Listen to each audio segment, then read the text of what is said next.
Smita Thackeray madam सध्या आमच्या बरोबर आहेत। मॅम, आज मुक्ती फाउंडेशनच्या वतीने मुलांना तुम्ही जेवण वाटप केले आहेत, काय उद्देश होता या कार्यक्रमाच्या मागे, काय सांग? आओ भूक मिटाओ हा मी अभियान सुरू केलेलं आहे आणि गेले कित्येक महिने आम्ही नाही फक्त मुलांना नाही, बाकी पण लोकातल्या स्लम्सच्या लोकांना आम्ही जास्ती करून वाटप करतो। आणखीन उद्देश हाच आहे की भूक ही सगळ्यांना लागते, गरीब असो श्रीमंत असो कोणी असो। आणि श्रीमंतांना आपल्या पद्धतीचं जेवण मिळतं, पण एक सात्विक आहार स्लमच्या लोकांना मिळत नाही।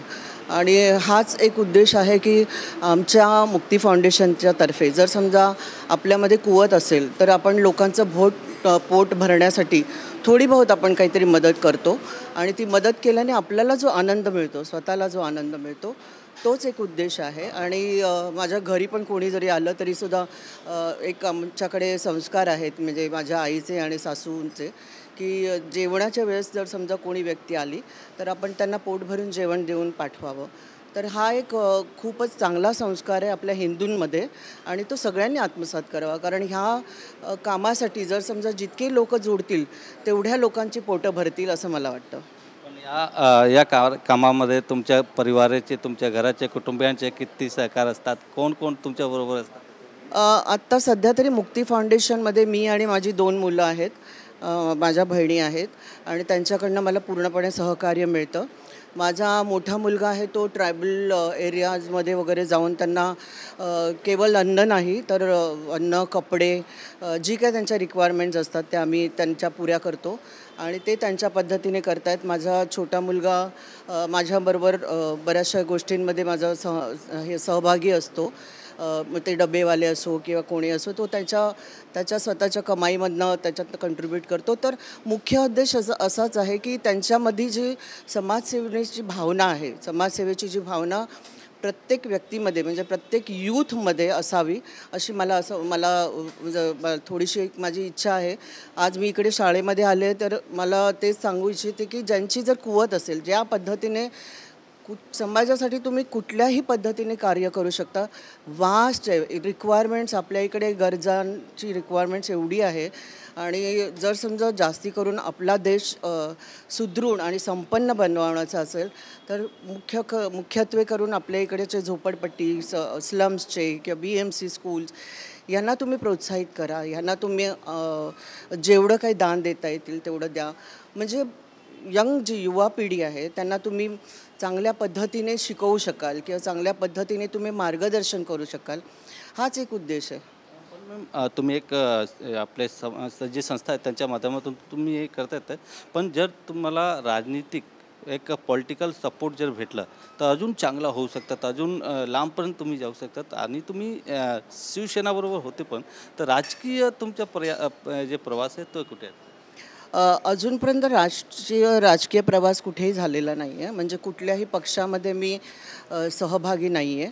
पण सामाजिक कार्य हे राजकीय कार्याशी खूपच निगडीत असतं आणि आत्तापर्यंत साहेब जोपर्यंत होते तोपर्यंत मी साहेबांबरोबर जुडलेली होते आणि जे काही मार्गदर्शन त्यांनी केलं होतं त्यांच्यामुळेच मी आज मुक्ती फाउंडेशन स्थापन करू शकले आणि एवढं कार्य म्हणजे आज 27-28 वर्ष झाली मी हे कार्य करत आहे समाजसेवेसाठी। म्हणजे आता भूक मिठाव करते, नंतर ड्रग अवेअरनेस होतं, एड्स अवेअरनेस होतं, अशा वेगवेगळ्या म्हणजे कार्यांमध्ये मी सहभागी झाले आणि माझी फाउंडेशनची लोकं त्यांनी मला साथ दिला, माझ्या मुलांनी मला साथ दिला।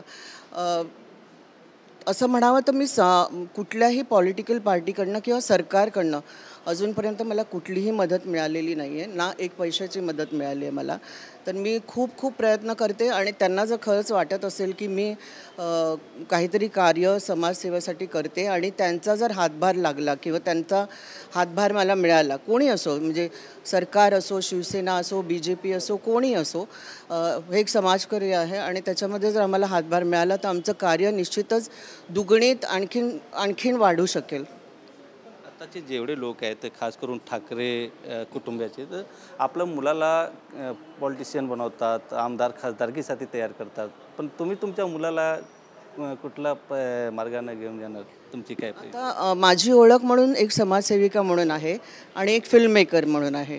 त्यामुळे मी माझ्या दोन्ही मुलांना समाजसेवेचं जे धडे तर त्यांना मिळालेलेच आहेत माझ्याकडनं, तर ते समाजसेवा ऑलरेडी करत आहेत आणि मी फिल्म मेकिंगमध्ये असल्यामुळे ते दोघंही फिल्म मेकिंगमध्ये गेलेले आहेत. आता फक्त ठाकरे सरनाम असल्यामुळे आम्ही फक्त पॉलिटिक्समध्येच जायला पाहिजे असं काही लिहिलेलं नाही आहे. तर त्यांची त्यांची आवड आहे आणि सुरुवातीला ठाकरे एक कल्चरल म्हणजे त्यांनी एक माझे म्हणजे सासऱ्यांचे वडील होते तेही नाटकात कामं करत होते, फिल्ममध्ये कामं करत होते. तर त्यांनी नेहमीच एक कल्चरला किंवा एक आपल्या संस्कृतीला खूप खूप प्रोत्साहन दिलं आहे आणि आम्ही तो भाग आम्ही घेतलेला आहे. एक वेगळा मार्ग आहे तुमचा आणि सोशल मार्ग आहे. पण एक चांगली गोष्ट अशी आहे की अनेक वर्षानंतर राजजी आणि उद्धव ठाकरेजी एकत्र आले आहेत. एक कुटुंब म्हणून तुमची काय भावना आहे याच्यावर? कुटुंब म्हणून मी नेहमीच म्हणू शकते की हां, खूप चांगली गोष्ट आहे ते दोघं जण एकत्र आलेत. पण माझं एवढीच भावना आहे की साहेब असताना असं काही झालं असतं तर त्यांना खूप आनंद झाला असता. व्हिडिओ जर्नलिस्ट संतोष कदमसह गोविंद ठाकूर, TV9 मराठी, मुंबई.